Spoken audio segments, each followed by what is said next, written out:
Welcome back to WellRabbit Studios. I'm Dr. Jeffrey Hendricks, and today we're going to be talking about CBD.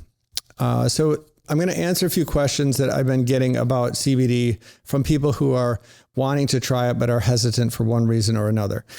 We'll go over these questions. Hopefully this will clear some of this up so that you can feel more confident in making a decision. And CBD is derived from one of two sources, either from hemp or from marijuana.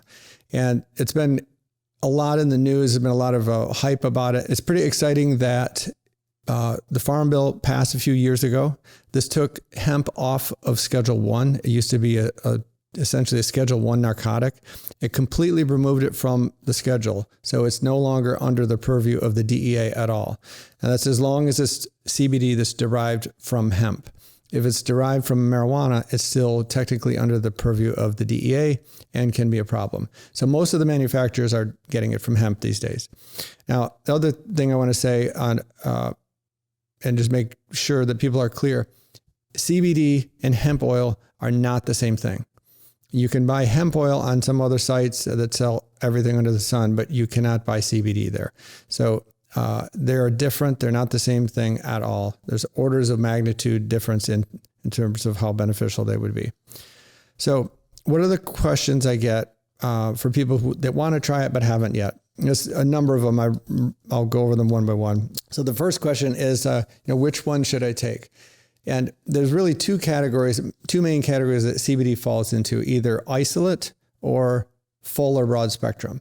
Now, full spectrum is the more crude extract, and it has CBD in it, but it also has beneficial compounds called terpenes or essential oils. And together, there's an additive effect. They call this an entourage effect. So there's a real benefit to taking full spectrum from that standpoint. And a lot of people like it for that. The other main product that's out there is called isolate, or CBD isolate. This is just what it sounds like. It's purified only CBD, the cannabidiol. Now, they're both beneficial, but CBD, when it's purified and isolated, you can get a much higher dose of it. So you can use, you can titrate up and we get a lot higher doses if you're trying to treat pain, for example. Whereas with full spectrum, if you get too high of a dose, you can start to run in some of the sedating effects and other potentially problematic effects, even positive drug test. Now, how much should I take? Pretty easy here. Most people I would recommend to take 25 milligrams to start. It's a good dose. A lot of times that's all they need, 25 milligrams. If you are very sensitive to medication, then you can start with 10 milligrams. There's a lot of products out there that are only 10 milligrams, but most people are okay with 25, even if it's isolate or full spectrum, both of them, you can use 25 milligrams. If it doesn't work, try 50 milligrams. You can go 75 milligrams, 100 milligrams, but most people, 25 or 50 is enough. So that leads me to the next question, which is, will it alter my mood? Now, if it's just isolate, it will not. It also will not run the risk of ever causing a positive drug test. Broad spectrum or full spectrum, it should not cause a positive drug test either, but the legal limit of THC in full spectrum is 0.3%. So it's low, but it's not zero. So if you're taking high doses close together for consecutive days, there is theoretically, potential to have a positive drug test.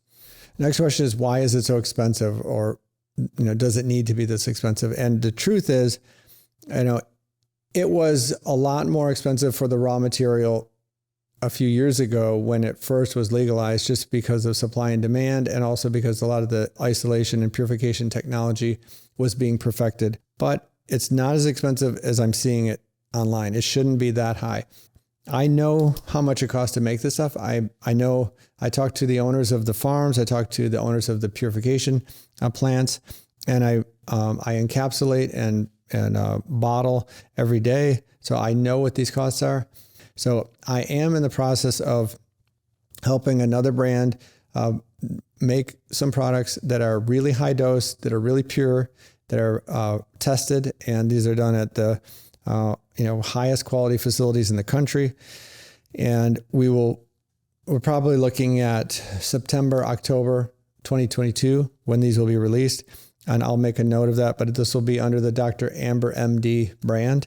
And these will be good products that you can trust, and that I have had a hand in making sure that from the farm to the finished product, we know everything that's happened along the way.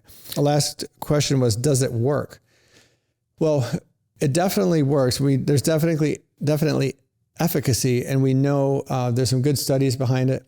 I'll go into this in more detail on other videos, but there's effects on the mu receptor and the GABA receptor and serotonin and dopamine, and it affects peripherally at the pain receptor sites at COX-2, which is really one of the goals of like ibuprofen or Celebrex or naproxen. And there's also a drug called Epidiolex, which is a anti-seizure drug. It's essentially just pure CBD isolate. They use this to treat a few childhood seizure disorders. And so there's certainly some efficacy there. I'll also go into some more detail in another video about people sometimes want to know about there's CBD cannabidiol, but then there's also CBDA, and there's CBG and CBGA, and how do these work, and should we take those? But the main product on the market today that has the kind of the most research behind it is CBD, and hopefully this will clear up some of your questions about it, make it a little less confusing when you're trying to find a good product. If you have any questions, or if I didn't answer one of the questions you might have, please email me. I'll try to do a video response for you. And I'll be back with some more explanations on CBD soon. Thanks for watching.